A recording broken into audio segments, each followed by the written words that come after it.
Ayan, naka-plug in na. Buhay na pala agad. Switch on na pala agad dito. Ito, buhay siya. Ayan. Oh. Ito sa i-fix niya. Ayan, gumagana naman siya. Kaso yung audio, minsan nawawala-wala daw. Baka maaaring nga sa control. And then, meron daw board dyan sa loob na parang napakan yata ng anak niya. And then, ginamper na lang yung wire. Maaaring isa rin yun sa sani. Baka mayroong kulang na hinang or ano, something. Basta ipipix natin siya.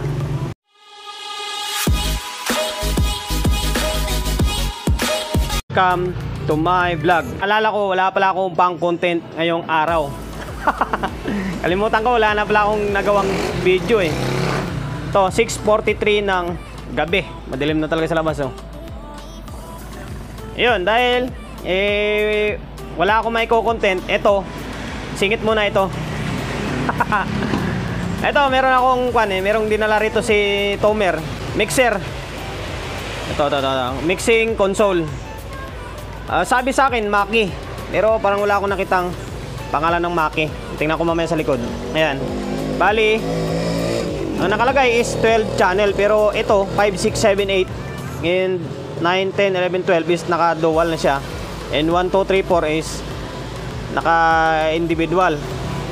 Ayun, bali, ikuha ko na lang ito. I-re-review lang din muna. And then, paliwanag ko yung mga sira.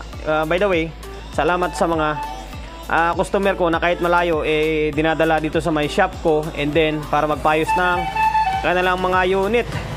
Maraming salamat sa pagtitiwala. Ayun, ito. Wala na nga mga knob, oh. Kasi binaklas na daw niya ito. Oh, wala na mga knob. Oh, yung naiwan na lang is isa na lang.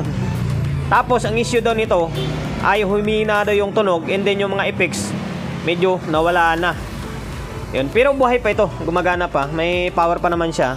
Yun lang daw talaga yung issue, na humina daw talaga. Tapos kaya binuksan niya ito, titingnan niya, nilinis daw niya, baka linis lang. Dahil na-stuck ito nung pandemic eh. Ang mayari nito guys is nagse-set up din sa mga event. Dito sa Manila, Manila area siya. Di siya nasa probinsya. Yung mga setup niya is pang pandin. Sabihin na lang natin na medyo sa mga kwan na rin, class na rin siguro. Maki daw, mahal daw bilhin niya rito eh, kahit na gitong itsura, kaya pinagawa niya. Kahit na medyo mahal din yung singil ko. Tinakpan ko lang ito, numero niya. Tinakpan ko lang. Yun, tapos yung model, tingnan natin. Pasensya na kayo, hindi ako ganun kagaling mag review eh. Kung ano yung nakikita ko, kung ano yung napapansin ko, yun lang din yung sasabihin ko. Ito yung back panel niya. Yan, 220 na 100 to 240 AC, 5 to 60 Hz.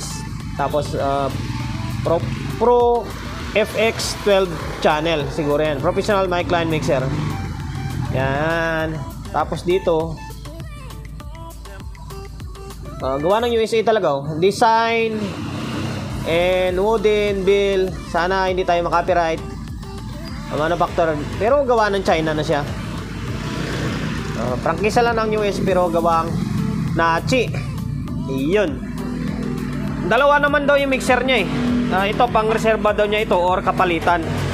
Kaya kahit ganito na yung itsura, napansin niya sa isa. Yung isa niya yata maganda rin eh. Magandang klase din. Kalimutan ko lang yung pangalan.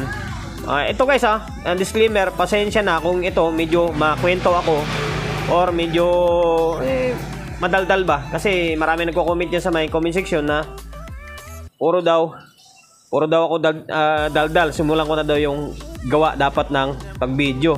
Syempre alam naman na puro gawa lang, wala nang salita, di ba? Paano nyo maunawaan yung pagka-explain ko sa pagkagawa or sa video ko? Kung gusto nyo mabilis, pwede naman, mauna kayo, antayin nyo kami sa dulo. Mga 8 minutes lang, pwede na to. Meron lang ako may content eh. Pang-update lang ng mga social media pages natin. Ang gagawin dito, sabi ko sa kanya, i-recondition natin to. Ang mangyari, balitan natin to lahat ng slide nito. Yan. Kasi yung slide nito, wala oh, yung hagod niya iba na yun. Masabit na hindi mo maintindihan. Dapat yung dito sa may stereographic niya, okay pa. Ito, kwan pa oh. Maramdaman mo yung sabit ng carbon eh. Tsaka smooth pa siya. Yan oh. Alam mo, meron pa talaga. Ito, pasensya na guys baka sabihin nyo na naman, dumi ng kamay natin. Marami talaga yan kasi kakatapos ko lang mag-repair ng speaker. Ito, 5 speaker tong ginagawa ko. Itong 2 pa lang natapos. Yung iba, nandun pa. Yan. Nagre-rewind din ako ng speaker, akala nyo lang. Wala rin technician ako Gumagawa rin ako ng audio, ng video. Ito, Diban 50 ito, panel issue. Yan, gumagawa rin ako ng TV. Sa mga hindi nakakalam, baka isipin nyo audio tech lang ako. All around technician ako. Yun, balik tayo rito. Pasensya na, medyo madaldal tayo. And then the rest, basta ibabalik ko siya sa dati. Lahat ng pwedeng makita na sira ipipix natin or gagawin natin. Tapos yung i-fix niya, sabi daw niya minsan okay, minsan wala. Maaring sa mga control na rin. Kasi kadalasan lang naman din to control Katulad sa ginawa ko nung nakaraan, yung Behringer, Alto, nakagawa na rin ako ng mga medyo class na mixer. Kahit pa paano kadalasan minsan, mga control lang naman yan Medyo mahirap lang mag-repair kasi ang pagbaklas pa lang sa dami ng tornilyo, sa dami ng knob, iyan yung medyo hassle sa pag-repair ng mixer. Kaya minsan, hindi na siya yung tipong katulad ng amplifier na 400 labor. Minsan, mas mataas na siya. Hindi mo na siya pwedeng gawing 400 labor kasi talo ka sa pagbaklas, talo ka sa oras. Iayin natin, pakita ko sa inyo na buhay ito. Ayan, naka-plug in na, buhay na pala agad. Switch on na pala agad dito. Ito, buhay siya, yan. Ito sa i-fix niya, yan, gumagana naman siya. Kaso yung audio, minsan nawawala-wala daw. Baka maring nga sa control. And then meron daw board dyan sa loob na parang napakan yata ng anak niya, and then ginamper na lang yung wire. Maring isa rin yun sa sani, baka mayroong kulang na hinang or something. Basta ipipix natin siya. Pasensya na, medyo sa mga dalawang video ko na ito kasunod, puro review lang, wala tayong finished product. Katulad dun sa may Yamaha na in-upload ko dahil waiting pa tayo sa pyesa. Kahit ito, waiting din sa pyesa to. Orderan ko to ng pyesa pa kasi tinatamad na ako magpapuntang Raon. Order na lang ito online. Tapos siyempre pag na-fix na siya o gawa na, tsaka na lang ulit natin siya gagawa ng video.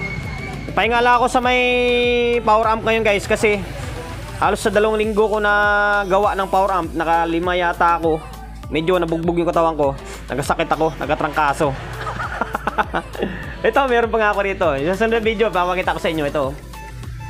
Ayan, bukas nga yung kontrata niyan na magagawa na sana Bali, salo ko lang din yan. Gawa rin ng ibang technician yan.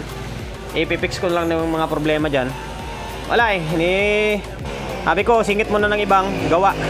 Kasi natatabunan na Ito nga, malilit na gawa Ito, may mga integrated pa. Singit muna. Siningit ko itong mga speaker kasi nakakaya na sa may-ari. Gusto magpagawa, gusto magpa-repair, pwede kayong wag kayong magtanong ng PM dyan kasi alam nyo naman bawal yan bawal kay paring Meta yan. Pwede naman dyan meron naman akong contact number dyan. Pwede naman ako rektang message or pwede nyo akong i-text kasi may nakalagay naman dyan na contact number bago tayo magtapos siyempre popromote muna tayo ng social media pages natin. Una, Facebook page, may hindi pa nakapag-follow, paki-follow. And then siyempre, paki-share ng mga video natin. Then YouTube channel, sa mga hindi pa nakapag-subscribe, paki-subscribe, like, share, and then paki-hit ng bell button sa gilid para updated tayo sa mga susunod na video natin. And then shop natin, promotion, siyempre. Gusto magpa-repair, along sa Uyo, Quezon City. Malapit-lapit lang kayo rito, pwede kayo magdala ng unit nyo rito. Or, kung malayo, pwede naman, Lalamove kung gusto nyo talagang paggawa rito sa akin. Ayun, yun lang. Ingat, God bless, and then peace sa atin lahat. 8 minutes na